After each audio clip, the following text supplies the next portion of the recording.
Hey, this is Adam Torres, and I'm here to tell you that it has never been easier to start your very own podcast. At Mission Matters, our goal is to amplify stories that matter. That means we want to help you start your podcast because your story matters. We can do this in 3 different ways. 1, join our podcast school and take a free or paid course. 2, visit our resources page where we've already figured out what you need, such as where to host your podcast. Or 3, heck, we can even do everything for you through our podcast agency, including editing for cheaper than you can do in-house. Oh, and no contract, service is month to month. Get started by heading over to missionmatters.com and click on Start a Podcast. All right, now let's get into the show. Hey, I'd like to welcome you to another episode of the Mission Matters Marketing Podcast, your source for all things marketing. My name is Adam Torres. You can follow me on Instagram at AskAdamTorres to keep up with my book releases, book touring schedule, all that other good stuff. Always love to connect with you there. And as always, if you'd like to apply to become a co-author of one of my upcoming books, just head on over to the website, missionmatters.com, and click on Become an Author to apply. All right, so today I have Brian Scanlon on the line. He's owner of Posted Social and director of M&A at Global Source Infrastructure Partners. Brian, welcome to the show. Thanks for having me, man. I'm excited. This is great. All right, Brian. So excited to get into today's topic. So we're going to talk about e-commerce, which I know that you are an expert in. But before we get into that, how about you give us just an overview of what you're doing overall at Posted Social? Yeah, sure. Absolutely. So we're kind of a true multi-channel marketing firm.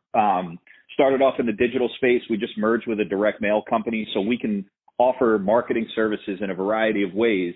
Our core capabilities are really on the digital advertising side, so the social media advertising side, running Facebook, Instagram, LinkedIn, Twitter advertising in an effort to either grow sales and awareness for our e-commerce clients or generate leads and sales for our B2B clients. So that's really our core capabilities is running those paid advertisements for people. That's awesome. And I think this is a great transition. So let's get into a little bit further into the e-commerce side of things. But before we do, I want to make sure at the end of this, I'm going to give you the opportunity to leave your website or social media, wherever you want to send the traffic, because there's going to be some listeners that are excited by what you say. I want to make sure that the right types of individuals and or clients or organizations follow up to work with Posted Social. So what's typically a good fit to work with you guys? Yeah, so Posted Social is kind of my second go-around at a digital agency. I started my first one in college and ended up selling it in 2014. And we worked with a lot of big budget clients on media buys, et cetera. And with Posted, our goal was to work more with that entrepreneur, small business who knows they need to be doing this digital marketing thing, but doesn't really know how to do it and doesn't want to go out and hire a full-time team or full-time employee to do that. So we either work as kind of a seamless extension of an established business or a direct partner with a small company that's starting up and selling, their e-commerce product, their consumer packaged goods through their social media channels and Amazon, et cetera. So our client is anything from, the inventor who has a product that they're making on their 3D printer and trying to sell through Facebook, all the way up to, we have a client that is going to spend $180,000 this month on Facebook ads. Fantastic. And 180 grand on Facebook ads. I wish I was spending 180 grand on Facebook ads, because if I spend 180 grand on Facebook ads, that means I'm making some money there. Yeah, awesome. They're doing great. They're doing great. And this was a client that started with us. The first month we spent $5,000, and now about 6 months later, wow, we're breaking 6 figures and going into Q4, we're kind of pumping that up for them a little bit. Oh, man. So I'll tell you what, you just now took the fire out of my next question. I was going to say, what excites you right now going on in e-commerce, but I'm excited by that. Yeah, man. So, no, e-commerce is great. I mean, we've seen a steady growth in it. We're starting to, really see that people understand they need to be doing this. So whereas before there was a lot of, hey, you should be doing this, now people are coming to us saying, how do we get started? And that excites me when people understand that this is a service they need, not something they're being forced to pay for. And, for us, the nice thing is, this stuff works. Facebook ads work. Twitter ads work. LinkedIn ads work. There's a reason these companies are valued the way they are, because people spend money because there's a return. The crappy part about this whole thing is they make it very easy to spend money. So a lot of people waste time, energy, effort, and dollars on trying to do this on their own, when they really just need somebody to kind of hold their hand and do it for them and provide a great return. And that's really where we step in. Oh, that's awesome. And I want to spend a little bit of time talking to those maybe that don't know yet if they need ads, Facebook ads for their e-commerce. And because, there's some people out there that are still are like, they may be doing all right, right? And they think that Facebook and some of these other ads may help their platform, but they're not exactly sure. So I don't mean this is a loaded question, but what have you seen like that are the types of businesses or niches that it's just like, you need to be doing this. Like there's no way you can't not be doing this. Yeah, if you're a consumer goods company, selling any kind of item, you need to be doing ads on Facebook, Instagram, LinkedIn, Twitter, whatever it might be. Traditionally, it's Facebook and Instagram, right? Facebook owns Instagram. They work well together. You place the ads from the same type of dashboard.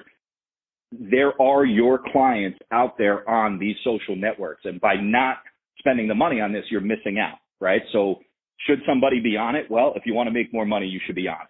And then the thing I like about when we drive traffic through Facebook, Instagram ads to a direct e-commerce website versus selling items through Amazon, your e-commerce website doesn't take 40% off the top like Amazon does. So your margins are a heck of a lot better. And our conversion costs are getting more bang for the buck by driving traffic to your e-commerce website, your Shopify, your Wix, your WooCommerce, whatever it is, selling that product direct with a higher margin versus the potential volume on Amazon at a lower margin giving away the farm just so they can process your payments. So if you have a consumer packaged good, you need to be exploring ads. If you're on Facebook with your product and you're not running ads and you're posting organic content, that's great, but you're not going to see the same result that you would see from ads. The days of going viral are gone. The Kickstarter campaign that gets 4 million out of nowhere, that's gone. The only way you go viral now is in a negative way. You got to pay to play on these social networks. And with that, you have to put money behind advertising and it will convert. You will get sales out of it. Yeah, I talk to people about this all the time, and they talk about, we're putting out this type of content, we're doing this, we're doing that, and it's funny because I try to tell people, I'm like, to do something organic, like we've done quite a bit organic over here, but again, we've done over 3,000 episodes in 2 years. To do something organic, we put out like 400 to 500 posts a week on all the different platforms, over 30 different social media platforms, and it's because we're a media company, but I can't, so that's our business, but I can't even imagine if I had like a widget to sell. I'm going out here and I want to sell this XYZ widget and I'm going to make that thing successful through organic. That's like, it's not even David versus Goliath. It's like you're not even invited on the field nowadays. No, I mean, we just saw it with a client who came to us with an unbelievable item, but nobody knew about it, and they had great content. They paid somebody $1 zillion to produce a couple 30-second spots for them, great product images, but they weren't paying to advertise anything. So they had this great item. We did $12,000 in advertising on Facebook in the first 30 days and made them $65,000 in sales. And this was a first month on, and listen, we're not, that's not on us. We did something to get those results, but the item is fantastic. People love it, So if you have a good product and you're confident in that product, your customers are out there. You need to pay to reach them. Organically, you could cross your fingers and say a prayer, but that's really all you're doing. Well said.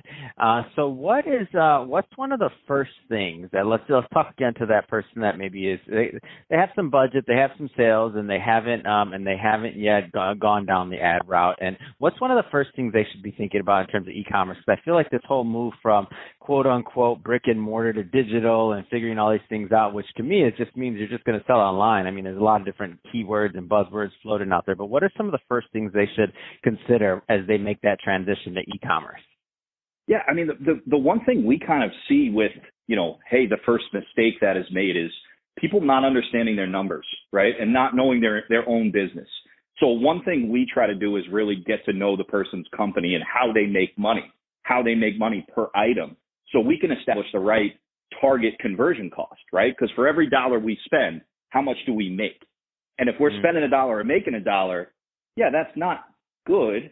We're making money, but you're breaking even, if not losing money on all those items. So we have to spend $1 and make $3, $4, $5, $6, $7, $8, $10.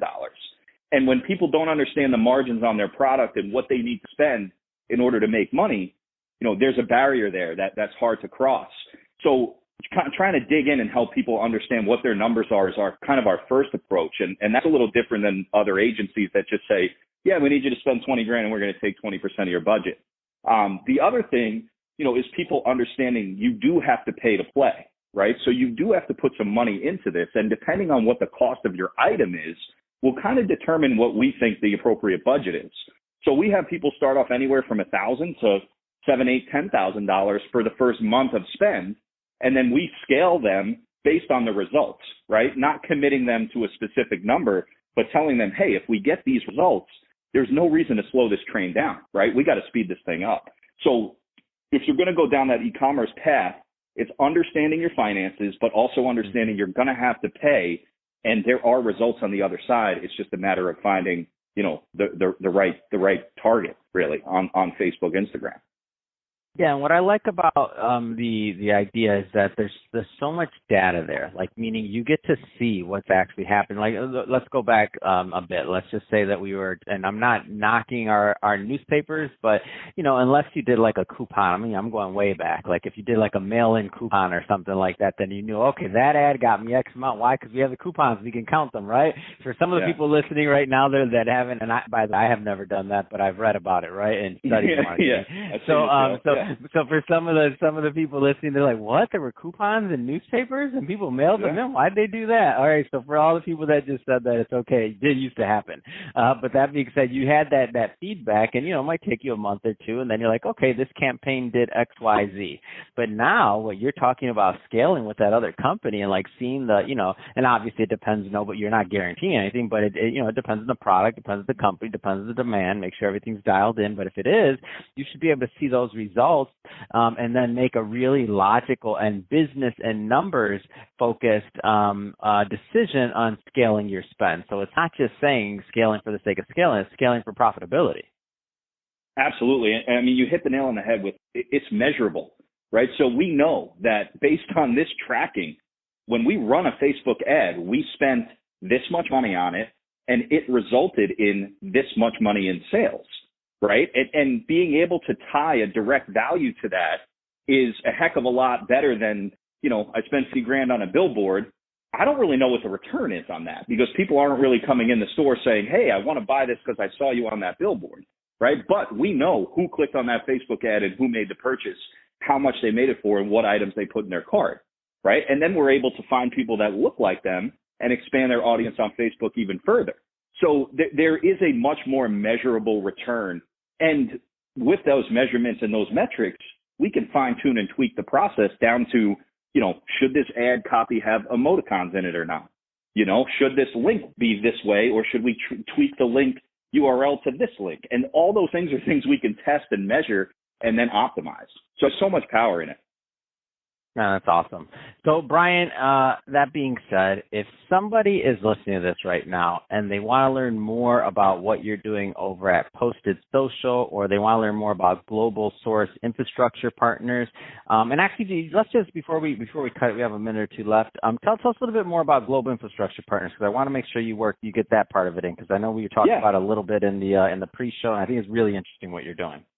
Yeah, sure. So when I sold our agency back in 2014, I got involved with a partner on the direct investment side, right? So my partner's been doing this for over 35 years. His name's Mark Portney, markportney.com. He had his own little TV show, kind of a celebrity entrepreneur in his own right. But he's been investing in products and bringing them to market his whole life. I kind of joined up with him. And what we do is we take consumer goods that are submitted to us as potential licensing partners, purchase it outright and sell it on our own, and we bring those to market ourselves. So we have a little investment firm that does everything from, license an idea to say, hey, we'll just buy this patent off you outright and take over the entire operation from here. So we're always looking for new ideas to potentially license, and having my pulse to the investment side of things only helps us on the Posted Social side of things when we're working in this e-commerce space. So that's a little bit about that. And then if anybody wants to get in touch, postedsocial.com. We offer a free audit of your current marketing campaign. So if you're running Facebook ads, I'll jump in, take a look at your account and say, hey, here's 2 or 3 things that we would do to make this perform better. Totally for free, no harm, no foul. We're kind of the anti-agency model in that sense. Also kind of the way we charge is we don't take a percentage of your ad spend. we work on a flat fee. So when I'm asking our clients to spend more money, it's because it's making them more money, not making me more money. So in that sense, we're really for our clients. So we'll do that audit for free. If you're not running ads yet and you're thinking about it, call me. We could put a little strategy together. You can take a shot at it on your own.